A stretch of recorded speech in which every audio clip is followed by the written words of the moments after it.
Banyak orang meyakini bahwa tauhid itu pokok agama. Dengan keyakinan itu, banyak orang merasa wajib mengabdikan diri pada Tuhan dalam bentuk ritual. Kita memanggil nama Tuhan di surau-surau. Kita juga mengajarkannya kepada generasi setelah kita. Bahkan kita sebut-sebut namanya di tempat-tempat ibadah. Tampaknya ritual menjadi dampak utama dari tauhid, dan namun mengabaikan dimensi penting dari tauhid, yaitu dimensi sosial. Seolah-olah ritual adalah aspek utama dari indikator bertauhid.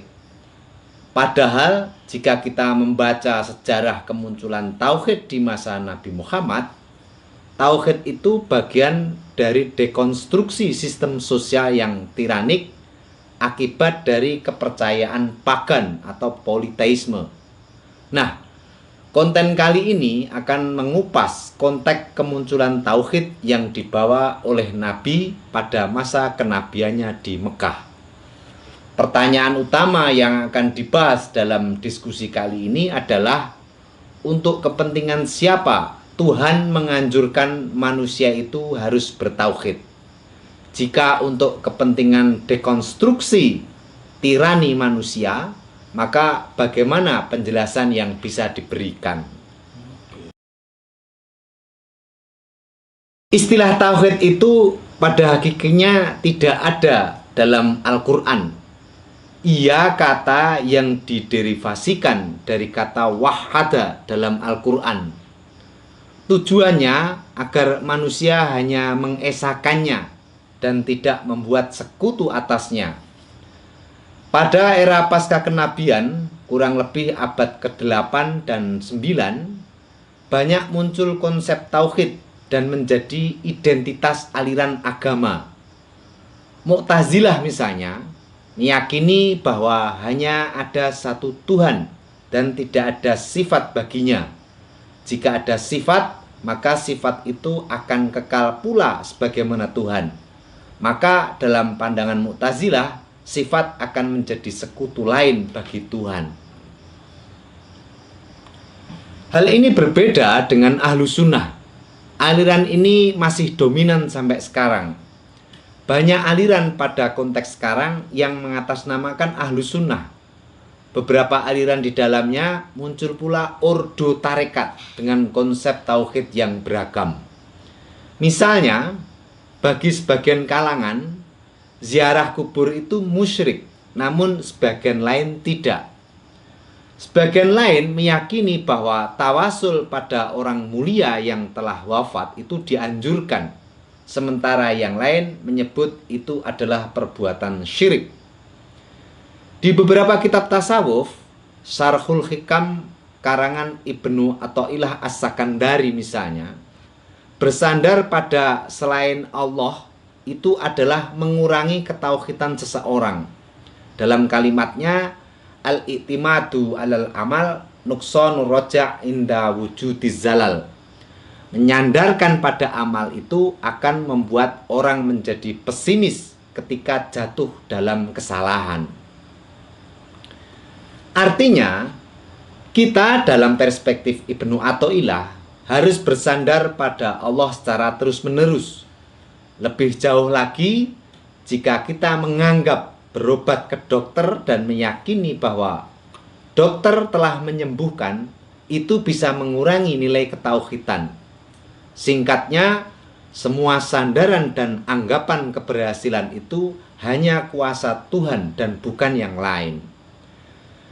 Jika kita membaca beberapa sumber sirah dan tarikh, latar kemunculan tauhid itu adalah adanya sistem sosial ekonomi yang tercipta akibat pagan. Ibnu Hisham meriwayatkan tentang ritual penyembahan berhala yang dikelola oleh Humes. Di Ka'bah dan di sekitarnya banyak dikelilingi oleh patung.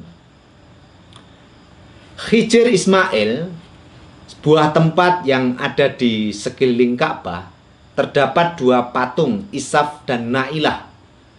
Hijr itu sendiri berfungsi sebagai altar atau nusuk. Abu Sufyan pernah bersumpah akan menyembah patung tersebut selamanya dengan cara mencukur rambutnya dan menyembelih hewan, kemudian mengusapkan darah hewan itu pada kepalanya. Selain itu, dia juga mengusapkannya pada patung Isaf dan Nailah.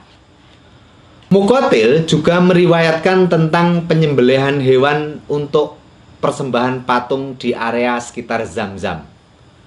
Darah yang keluar dari hewan itu diusapkan ke patung dan sebagian ke tembok Ka'bah sembari berdoa, Rabbana taqabbal minna, Tuhan kami, terimalah dari kami. Dalam riwayat Ibnu Hisam, Abdul Muthalib juga melakukan pengorbanan manusia, yakni anaknya bernama Abdullah, ayah Nabi Muhammad, kendati tidak jadi, di tempat Hijr untuk patung Isaf dan Nailah. Selain Hijr, lokasi dekat sumur Zamzam juga bagian penting tempat penyembahan patung. Lokasi dekat Zamzam ini digunakan untuk penyembelihan hewan persembahan. Di lokasi itu ditempatkan usus binatang dan darah, bainal farth wad dam. Diriwayatkan oleh Al-Faqihi, penyembelihan hewan itu dekat dengan patung berhala Quraisy, di mana usus hewan yang disembelih dan darahnya akan ditempatkan di atas patung tersebut. Di bawah patung tersebut terdapat altar atau nusuk yang disebut dengan batu merah persembahan, al-ansabul khumur. Batu merah tersebut menandai banyaknya darah yang ditumpahkan di atasnya. Daging dari hewan yang telah dipersembahkan sebagian akan dimasak oleh penyembahnya dan dimakan secara beramai-ramai dalam bentuk pesta. Lokasi Hijr dan Zamzam yang ada altar penyembahan binatang persembahan itu milik suku Khuza'ah. Dan diriwayatkan oleh banyak sejarawan muslim bahwa banyaknya altar atau nusuk di wilayah Mekah kurang lebih ada 360 tempat. 300 diantaranya milik suku Khuza'ah. Berhala Isaf dan Nailah juga dipakai sebagai bagian ritual untuk melayani orang yang punya hajat khusus. Mereka dianjurkan menyembelih binatang, misalnya domba, yang darahnya untuk melumuri berhala dan isi perutnya diambil dan ditempatkan di atas kepala berhala. Kemudian daging binatang akan diletakkan di atas altar atau nusuk yang dibuat di depan berhala. Ibadah ini dipimpin oleh seorang sadinat sebagai komunikator antara orang yang punya hajat dan Tuhan pengabul doa. Setelah ibadah ditunaikan, daging binatang akan diambil Quraisy untuk dimakan. Ibadah ini ramai terjadi di bulan-bulan haram atau Ashhurul Hurum. Pada musim haji, Quraisy banyak mengambil keuntungan dari ibadah yang mereka ciptakan. Dalam catatan Ibnu Ishaq yang dikutip oleh Ibnu Hisam, dalam Wadah Darun Nadwah dan Humas, Quraisy banyak membagi keuntungan ritual haji dan berhala dengan sesama koalisi suku yang dikenal dengan kelompok muhrimun. As-Suhaili dalam kitab Raudul Unuf menambahkan tentang perolehan keuntungan waktu musim haji itu seperti menjual pakaian ihram, makanan yang diperjualbelikan waktu ihram, penyembelihan hewan untuk ritual yang dibeli dari Quraisy dan seterusnya. Waktu pelaksanaan haji juga cukup panjang. Dalam Al-Quran disebutkan beberapa bulan. Al-Hajju Ashhurum Ma'lumat. Haji itu beberapa bulan yang telah diketahui. Beberapa bulan itu bisa jadi di bulan-bulan haram yang dikenal pada masa pra-Islam ada 4 bulan, yakni Rajab, Muharram, Zulhijjah, dan Zulqa'dah. 4 bulan ini disebut dalam Al-Quran sebagai Ashhurul Hurum. Karena waktunya panjang, maka keuntungan dan ibadah itu cukup banyak. Namun sayangnya, Keuntungan ini hanya milik suku Quraisy dan sekutu yang mereka jalin. Para malak atau pemuka suku sangat menikmati sistem ritual yang mereka ciptakan ini. Dengan haji, kekayaan suku Quraisy akan bertambah dengan sendirinya. Tentu saja para malak mendapatkan bagian lebih besar daripada anggotanya. Oleh karena itu, mereka sangat menjaga ritual dan berhala, karena secara material sangat berguna bagi keuntungan ekonomi mereka. Di tengah-tengah kemapanan ekonomi dan stabilitas sosial dari sistem berhala itu, tauhid hadir. Ia dibawa oleh Muhammad untuk merombak sistem ekonomi dan sosial yang telah tercipta dari tatanan Quraisy yang berakar dari berhala. Karena berhala telah membuat kemapanan ekonomi, tentu kehadiran tauhid itu ditolak. Penolakan Quraisy atas seruan tauhid itu sebagaimana digambarkan dalam Al-Quran, Quran surat Shad ayat 5, Aja'ala alihata ilahan wahidan inna hadza la syai'un ujab, gitu.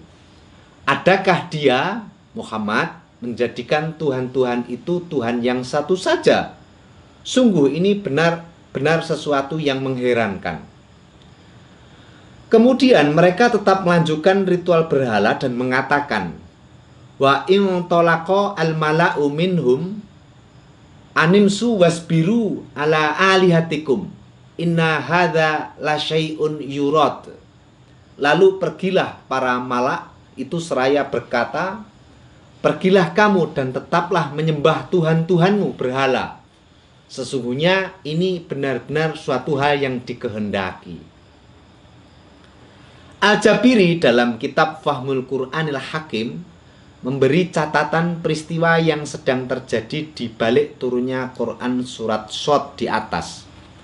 Kisahnya adalah beberapa malak Quraisy datang kepada Abu Thalib dan meminta agar anak saudara laki-lakinya, yakni Nabi Muhammad, menghentikan seruan tauhid kepada Quraisy.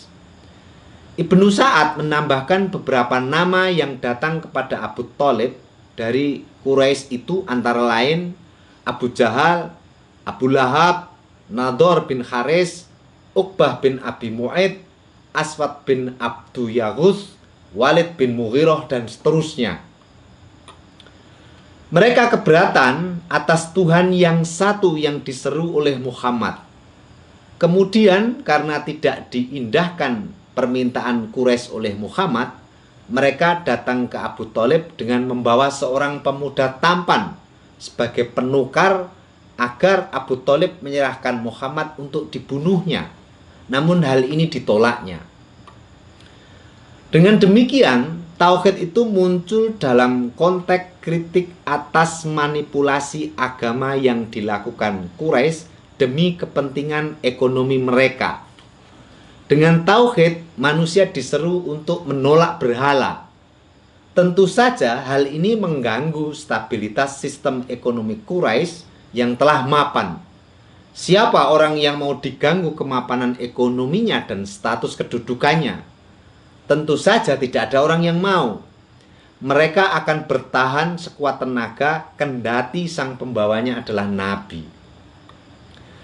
Dengan demikian, tauhid atau monoteisme mengarah pada perombakan sistem sosial dan ekonomi yang tak berkeadilan yang diciptakan oleh Quraisy dengan berhala sebagai poros utamanya.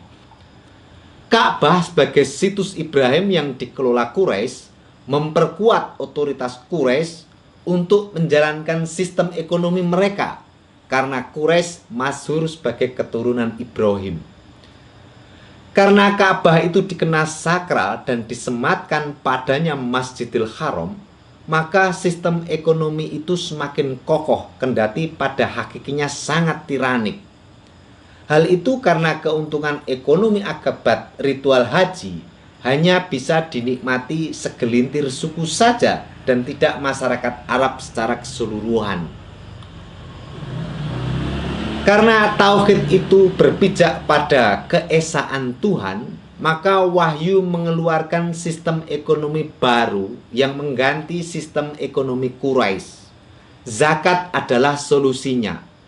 Hal ini seperti terungkap dalam spirit zakat yang diungkapkan dalam surat Al-Hasyr ayat 7, kaila yakuna dulatan bainal aghniya'i minkum, agar harta itu tidak berputar pada orang kaya di antara kamu semua. Zakat kemudian disalurkan untuk kerabat, yatim, miskin, ibnu sabil, dan seterusnya. Ini sungguh bertabrakan dengan sistem ekonomi berhala yang mana harta itu hanya berputar pada orang kaya saja. Dengan demikian, tauhid itu memunculkan sistem sosial baru yang berpijak pada keadilan dan kesamarataan manusia. Oleh karena itu, tauhid pada hakikinya untuk kepentingan manusia dan bukan untuk kepentingan Tuhan. Tentu saja proses transformasi menuju tauhid dengan semangat keadilan itu tidak mudah. Quraisy dengan ritual berhala yang telah menciptakan tatanan ekonomi yang stabil akan menolak siapa yang rela mengorbankan kemapanan kendati keadilan itu lebih bagus. Tentu saja jarang orang yang ada. Bahkan hampir mayoritas manusia akan sekuat tenaga mempertahankan kemapanannya daripada meraih keadilan di mana posisi dan statusnya masih belum jelas. Dari penjelasan singkat di atas bisa disimpulkan bahwa tauhid itu pada kenyataan sejarahnya adalah kritik atas sistem sosial yang tiranik yang berporos pada sistem penyembahan berhala. Hal itu karena berhala menciptakan sistem ekonomi yang hanya bisa dinikmati oleh segelintir orang saja. Artinya, sistem ritual berhala itu menumbuhkan kapitalisme. Karena tauhid itu merombak sistem sosial yang kapitalis, maka semangat tauhid pada hakikinya lebih mengarah ke perombakan pada sistem sosialis dengan keadilan dan kesamarataan sebagai nilai utamanya. Oleh karena itu, bertauhid pada prakteknya bukan memperbanyak ritual, tapi berkecimpung dalam problem kemanusiaan dengan semangat mengusung keadilan dan kemanusiaan. Mengusung semangat kemanusiaan itu tempatnya bukan di masjid dan surau, bukan pula di makam dan tawasul serta minta berkah, bukan pula memburu wusul dan makrifat, tapi di jalanan, bisa membela buruh yang tertindas, menyuarakan orang yang lemah dan tertindas dari sistem sosial dan politik yang dijalankan secara tidak adil. Di ruang-ruang seperti itulah selayaknya orang bertauhid itu berkecimpung dan berbuat. Jadi pertanyaan mendasar sudah itu semua adalah, sudahkah kita bertauhid? Saya kira itu yang bisa saya sampaikan. Semoga bermanfaat. Salam.